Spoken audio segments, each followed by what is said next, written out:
దేనికోసం అంటే ఈ రోజు బాబాసాహెబ్ అంబేద్కర్ గారు లేకపోతే ఈ రోజు అలాంటి పరిస్థితులు కనుక చూసుకుంటే ఊళ్ళో నడిస్తే కూడా మీరు నడవడానికి అర్హంగా లేరు అని చెప్పేసి అది అంత డిస్క్రిమినేషన్ ఉండేది. మీరు ఊర్లో నడిస్తే మిమ్మల్ని అంటరాని వాళ్ళు మీ నీడ పడితే కూడా ఊర్లో మిమ్మల్ని రాణించే పరిస్థితి లేకుండే.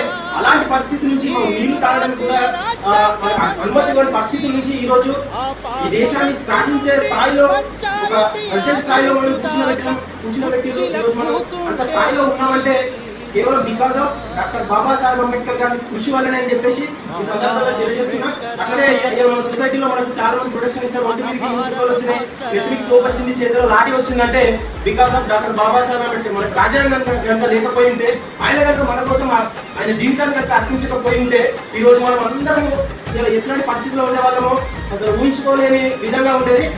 బికాస్ ఆఫ్ అంబేద్కర్ రాసిన రాజ్యాంగం వల్లనే, ఆయన కృషి వల్ల మాత్రమే ఈరోజు నేను ఇక్కడ చదువుకోగలుగుతున్నా. బికాస్ ఆఫ్ అంబేద్కర్ గారి కృషి వల్లనే ఈ రోజు ఇంతమంది ఇక్కడ అసెంబ్లీ అవ్వగలిగినాం. బికాస్ ఆఫ్ అంబేద్కర్ గారి కృషి వల్లనే ఈ రోజు ఇంత స్థాయిలో ఇక్కడ మనం అందరం కూర్చోగలిగినాం. బికాస్ ఆఫ్ అంబేద్కర్ గారి కృషి వల్లనే ఈ రోజు మన గౌరవం దక్కుతుంది ఈ సొసైటీలో అని చెప్పేసి సందర్భంగా తెలియజేస్తున్నా.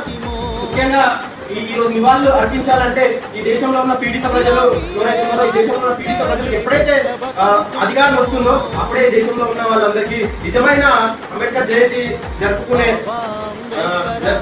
అవకాశం వస్తుందని చెప్పేసి సందర్భంగా తెలియజేస్తూ నాకు ఇచ్చిన ఈ అవకాశానికి మీ అందరికీ ధన్యవాదాలు తెలియజేస్తూ జై భీమ్.